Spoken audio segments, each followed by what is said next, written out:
listening to the Becoming More Me podcast with me, Theresa Lear Levine. You're already enough.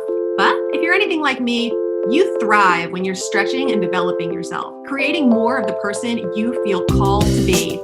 This podcast is here to inspire and support you.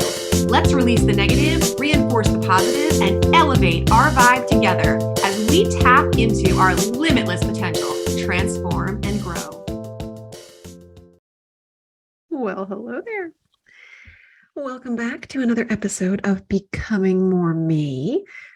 I have been getting so much feedback, emails, comments on my stories or the audio from other podcasts that I've been on lately about ADHD. And I thought, it's time to come in here and talk about this because I have been in the realm of coaching and helping women on all different levels for decades.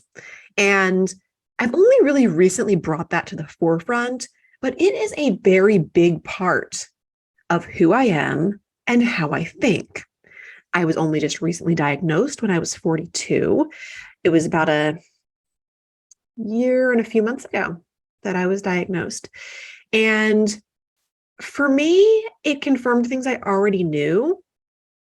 But I actually found myself a little bit, I don't know what it was when I got diagnosed. It's hard to put a finger on the feelings, really. It opened up the door to being able to try medication. It opened up the door to having a label, but I also really dislike labels.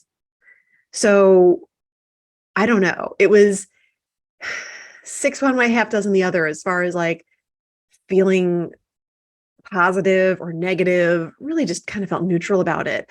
But all of my boys have ADHD.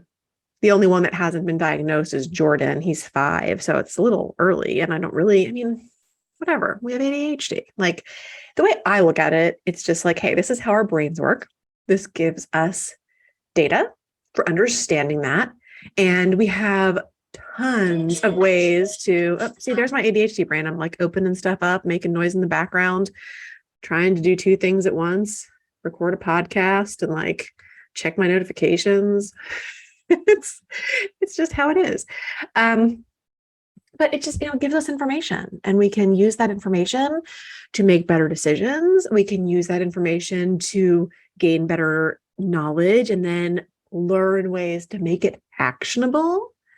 I have been learning so much just by, and it's so funny, I have been learning so much from the podcasts that I have been guesting on as an expert about ADHD. Seems kind of funny, right? Now, sure, I have a lot to lend to the subject and the modalities, techniques, the mindset, the perspective, all of those things that I embrace, teach, coach, and put out there are all ridiculously helpful for ADHD. And I credit them to my living with it and enjoying it and making the best of it every day. It's a huge part of it. But I'm also still learning so much because there's so much to learn. And when you have an ADHD mind, you love learning things. Oh my God, here I am again, just, making noise in the background. Okay. But there's always things to learn. I have a very curious mind. So it is not uncommon. I've always thought, gosh, it would be pretty funny to follow me around for a day and just see where all my thoughts actually take me. Because I'm there, I'm on the adventure, I am present on it. But for an outsider to see, maybe somebody asks me a question and then it leads to another thought, and then I'm Googling things, and then I'm buying something on Amazon, and then I'm making food, but I wanted to turn out a different way. So I'm Googling something else, or I'm trying something, or I'm getting my hands dirty in some new thing. And I'm finding ways to relate it back to what I do and how I coach and how I learn and how other people learn. And I'm getting excited. And it's almost like the appreciation rampages that I love so much and learn from Esther Hicks, where you just you start with one thing that you appreciate, and then you say another and another and another and another, and you just keep going and you keep going, and it keeps getting better, and there's more appreciation, and there's just more wonderfulness. And all of a sudden you've gone from feeling however you felt when you started, which might have been great, might not have been, but you feel a heck of a lot better. Even if that means you went from, great to grand, or if you went from not feeling good to feeling amazing, there's been a change. It's significant, it's noticeable, and you're glad you spent a little time in the vortex, feeling good and perpetuating that. That's how my mind is, I feel like, with everything. Just one thing leads to another, leads to another, leads to another. And on top of that, I have a lot of energy. And that's probably one of the first things that I wanted to address, was that I think people get misconstrued about the hyperactivity part of ADHD. So ADHD does have that. We don't really hear ADD anymore. It used to be back in the day, we had ADD and we had ADHD. So there was attention deficit disorder and there was attention deficit hyperactivity disorder. First and foremost, the disorder part, like, why? I don't like when things get labeled as a disorder. It's like, there's something wrong with me. It's not working the way that it should. I don't want my brain to work another way. I'm like, my brain is working in perfect order and I like it. I wouldn't wish away my ADHD. I wouldn't take a pill to cure it. Sure, I love being in flow state when I can get there. And sometimes when things are a little bit cattywampus and I'm all over the place, it's not fun. But I would imagine that even people that don't have ADHD have times when they feel aligned and times when they don't. And that's just part of life. So I embrace it. But I often hear people say, well, I don't know that I have it because I'm not hyperactive. And usually what they mean is they're not like energetic all over the place, physically hyperactive. But there is just as much of a tendency to have a hyperactive mind. Okay. You can sit in a desk chair all day and have a hyperactive mind and not be physically hyperactive. But the focus sometimes, I think, gets misunderstood. So it can be either way. And that mental hyperactivity, I think a lot of that for me shows up in the high functioning anxiety and in just having a very restless mind, in not really enjoying meditation where the idea is to just kind of keep clearing the thought over and over. I mean, I do, but I mean, I'm clearing thoughts like popcorn pops, whereas other people might be clearing thoughts. There's a thought. Okay. And now I'm clearing that thought away. And then they get like a little bit of time. I don't know, seconds, minutes. I've never really experienced it. And then, oh, hey, there's another thought. Like mine's like popcorn. Theirs is like clouds just floating by on a day when things are kind of mellow in the sky. So I wanted to just kind of talk about that first and foremost, because I think hyperactivity is sometimes only thought of as a physical thing, but it can also just be that you get bored easily. That stuff that other people can tolerate or even enjoy is just excruciatingly mundane, So I know I won't want to say I get bored easily because I'm never bored, but I will find myself going off somewhere mentally very quickly if I feel that something is mundane. Like I don't allow myself boredom, and we could do another show on that, but boredom is just not, I've always felt like bored people are boring. And when my kids come to me and they're like, I'm bored, I'm like, there's just no way it's just not possible. There's no way that I could ever be bored. Even if I was like in a dark room with nothing to do and it was pitch black, I would still not be bored. I would have a lot to think about. So yeah, there's that. And so for clearing the mind and getting things calmer, it can be a little trickier for those of us with ADHD. So sometimes it's helpful to do the five senses mindfulness exercise. Have you ever heard of that one? That's where you just name five things that you can see, four things that you can hear, three things that you can feel, two things that you can smell, and one that you can taste. And it really does get you present. Now, y'all know EFT tapping is my main go-to for getting present. And I highly recommend that too. I mean, I love to say the main reason. There's so many big time reasons that I love EFT, but one of those big reasons was because it was like active meditation. I got amazing benefits from it. I felt great. I could kind of keep moving, keep doing things, fidget, and also feel very much that my calm was nurtured, my clarity was restored, that I was grounded, that I was present. Can't recommend it enough. And breathwork is another great one for calming the ADHD mind. And if it's too hard for you, then, I mean, first of all, just taking deep breaths, but counting when you do it gives you something else to do. So if you're doing like fours or box breaths or something, you can breathe into a count of four, you can hold for a count of four, you can breathe out for a count of seven, repeat, or whatever works for you. I sometimes feel like I can inhale a heck of a lot more than some of the counts want me to.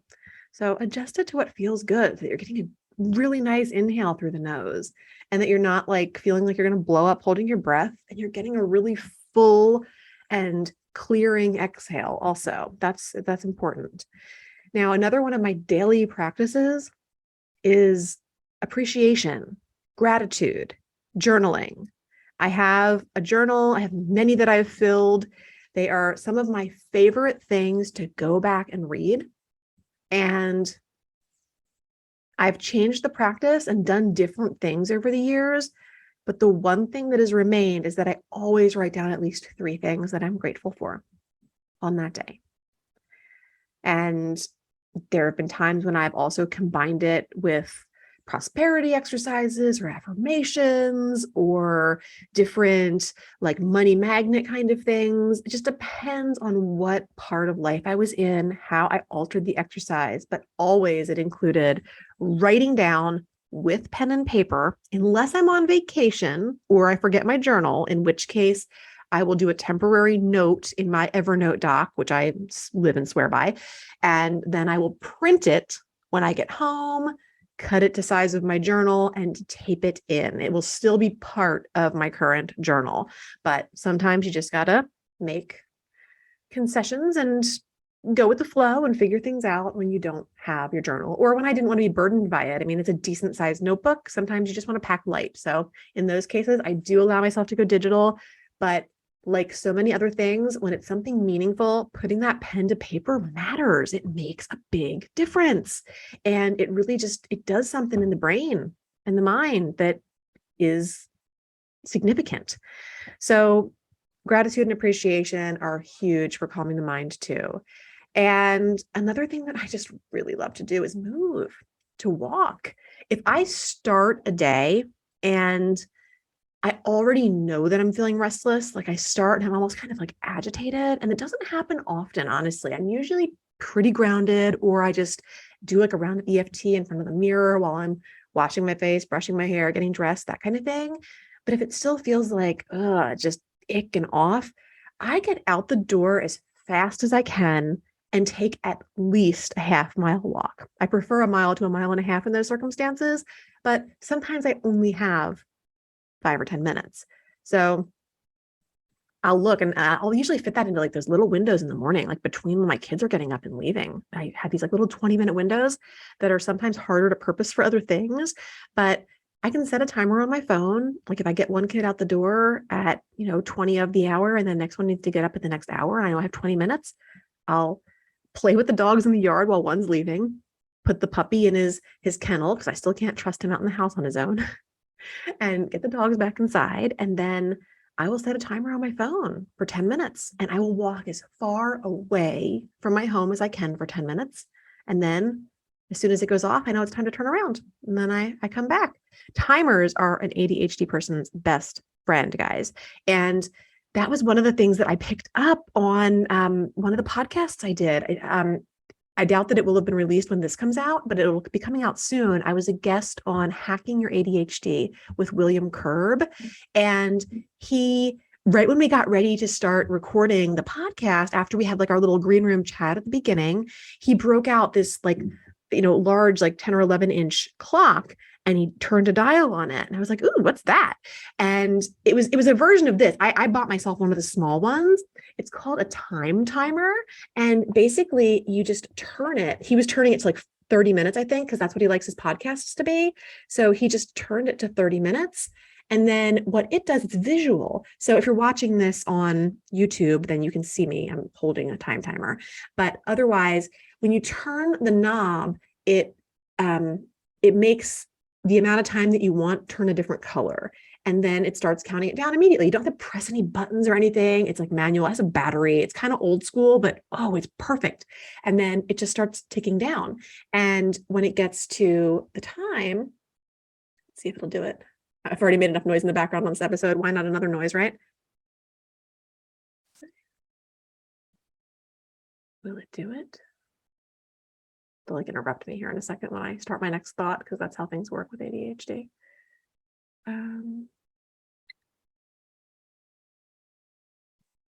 That's it. So it was so easy. And I just got it. I apparently need to learn how to make it happy and turn it off.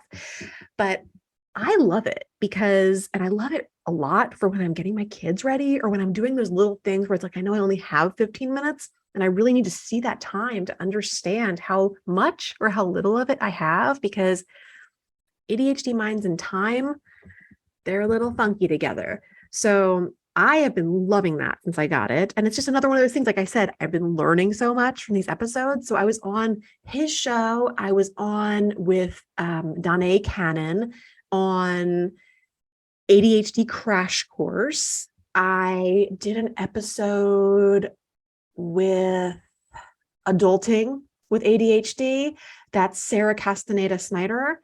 And there was another ADHD show I did. I don't remember, but there's been a lot. And I've also found myself on the shows of a lot of people that have it, but their shows aren't necessarily about it, but it definitely lends itself to their flavor and their show's essence. So I did a show with Melissa Churro, The Fully Mindful, and she has ADHD also. There's just a lot of amazing ADHD people in my circle, and I learn so much from all of them each and every day, and I've been honored to be on their shows. So, and they all have just great ideas around it. One of the best things about ADHD is that we are these unstoppable brainstormers, and that is a feature that I love. Now, once we actually do decide on an idea, sometimes we have a little trouble staying there and being focused in. And that's something that I have been challenged with throughout my years of being an entrepreneur, but also because of it, I've learned so many ways to do just that. So it's also another area where I'm really able to help people, because it's a struggle I really understand, and sometimes when we have so many ideas, the idea that we can only do one of them feels very restrained and constrained in a way that really blocks our energetic flow. So even though we need to focus in, dial in, narrow down, all of those things in order to get to the next stage of achievement or bringing something to fruition, the way we think about it, the way we believe about it really matters. Because our brains don't like to hear, oh, okay, so you've made a decision and now you only get to do that forever. Like, that's what it feels like. It feels like, oh no, I can't have all the things. I can't Google this or think about this idea or whatever. And I have found it's very helpful to be like, okay, so I am going to pursue fill in the blank. And I'm also welcome to think about these other things. But right now, I'm going to put my focus there. And sometimes for me, that looks like keeping a list, which I call future. And knowing that once I've nailed certain aspects of a project, then I can go back to that future list. The coolest thing about that is that a lot of times when I go back to that list, I no longer care about those things. And that confirms to me that it would have been buffering. It might have been a waste of my time. And that little bit of effort to walk away from it for a little bit, and it's noted. So I don't feel like I'm abandoning it. I don't feel like I'm like, you can't have that. You can't think about it. You can't do that. But it's kind of like, okay, I'm writing you down so I won't forget you, because that's something that ADHD minds worry about, is they're going to forget or not come back to something or not finish. And I'm putting it on this list where I don't have to come back to it. But again, I'm not going to forget that I was interested. So if and when I revisit it, I can make another decision then. So it's not end of story. It's just, this is my focus. And I can also have these things when the time is right. So that feels a lot better to me than the idea of constraining. I know I actually was doing some coaching at one point and talking to my own coach about it, saying, gosh, I have all these ideas and I feel like I need to constrain. Like, that's what I need to do. And they're like, but how does that feel? I'm like, it feels awful. So from all of that and from working through my own things, I came to that. I was like, we have to do things that feel good for us, even when it's working on things that are big and scary and have aspects that don't feel amazing. We need to do it in the way that's going to feel the best. And sometimes that also means making decisions for yourself here, now, in the present moment, realizing that you're going to need to carry them out in a future moment, and being able to remind yourself that the past version of you made this decision already with the best interests of future, now current version of you at heart. And that even if it's difficult, when you get to that time when it's time to really do the thing, you already made that decision for yourself. You don't need to make it again. You don't need to avoid it. You just need to do it. And those are the ways that we become proud of ourselves and that we reinforce good decisions, behaviors, whatever you want to call it. So that's another thing. Now, I'm getting back to the ways that we can calm that hyperactivity and the things that really have worked for me and done wonders. I love smells. So essential oils or perfumes or even kitchen smells have been very helpful to me over the years. When I was just coming into meditation, when I was having insomnia and, babies that didn't sleep well, and just really felt like I could not get my feet on the ground underneath of me and feel grounded because I had so little control over anything, I learned about essential oils in new ways. I always knew about them, not always, we always learn about something at some point, but in the early 2000s, I had my own handmade bath and body business. I did soy wax candles, over 140 different fragrances, when soy wax was like really up and coming and such a better alternative to paraffin. And I also did handmade bath and body products. So moisturizers, salt scrubs, sugar scrubs, lip balms, all the things.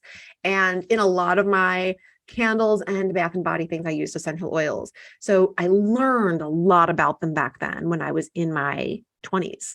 And then they came back around to me when I was in my 30s and going through all the things that I just mentioned. And it was during that time that a friend gave me some vials of things that she said were really helpful to her when she was going through something similar. And I kind of made that connection with my brain, my neural pathways and things to those fragrances.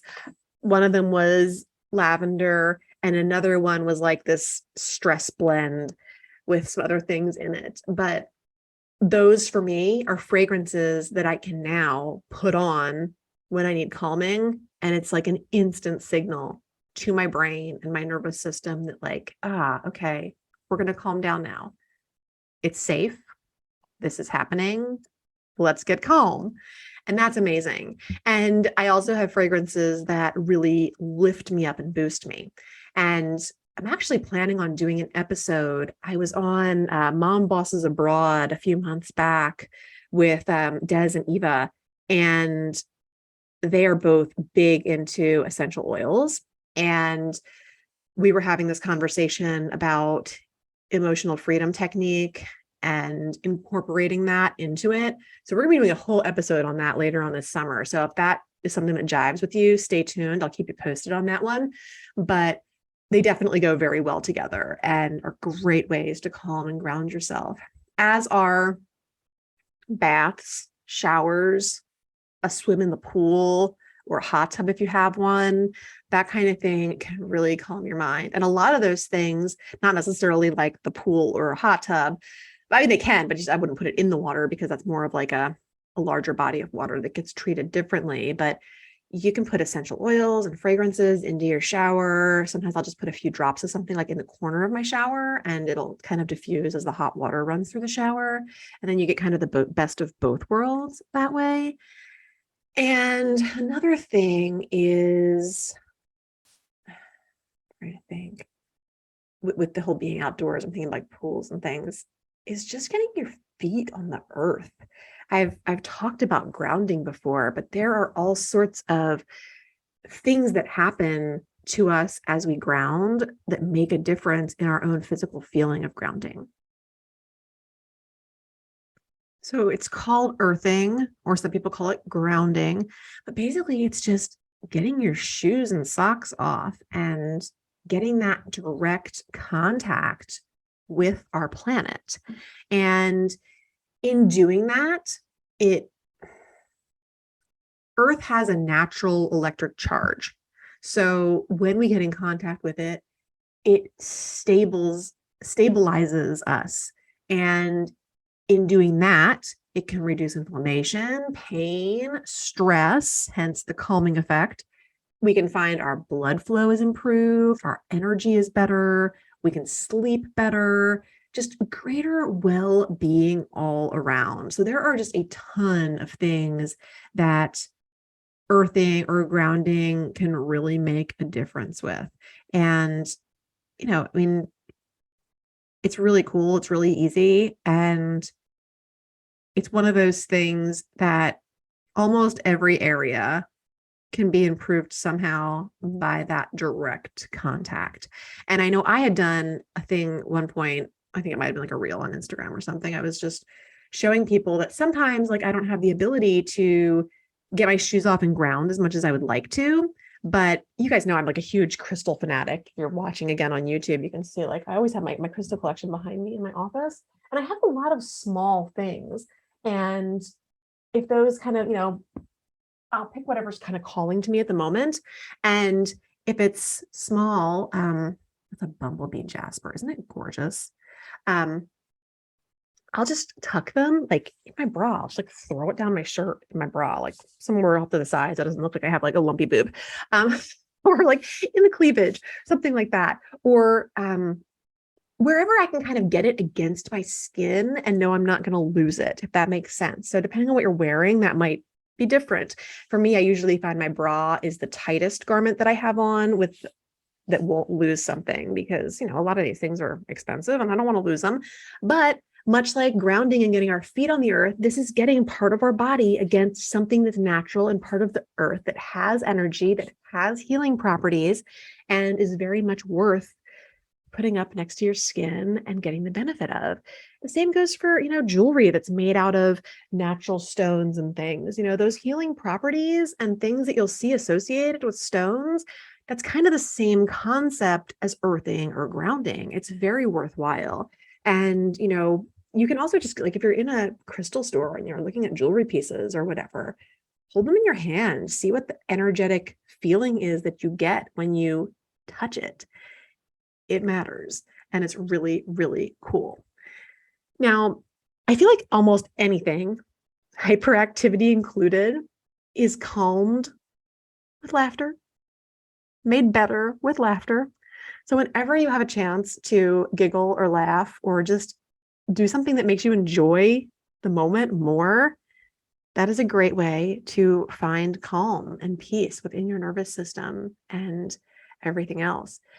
When I was going through that same period of time where I was having the insomnia, I not only was reintroduced to essential oils, but that's when I originally learned about binaural beats. And that's something I listen to so often. There are binaural beats for sleep. There are binaural beats to re-energize you. Pretty much whatever outcome you're looking to create, there is a binaural beat for it. And I've been amazed. I mean, I don't get any kickbacks or anything from recommending them, but whenever I've had friends that are, dealing with insomnia or have kids or whatever, I'm like, have they tried binaural beats? Really the only thing you need is a YouTube account and a set of headphones because something's going into the left ear differently than it's going into the right ear. And that's how the beat, so to speak, is created.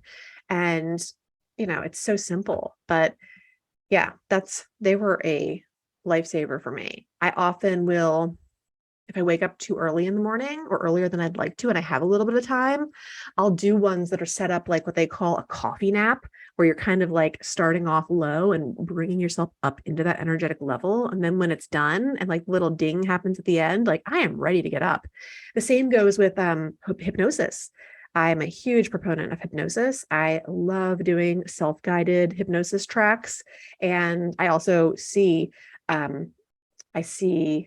psychiatrist that does hypnosis regularly. I find great benefits to getting those messages into the subconscious mind. It's very calming. It's feels like an amazing nap, even if you never are actually asleep. You'll swear you are. And it's such a great way to calm. And it's another thing that you can find a ton on YouTube or like reach out and ask me. I have favorites for sure. And all of those things are just so incredibly helpful at calming. And of course, like I said, there's tapping and there's talking.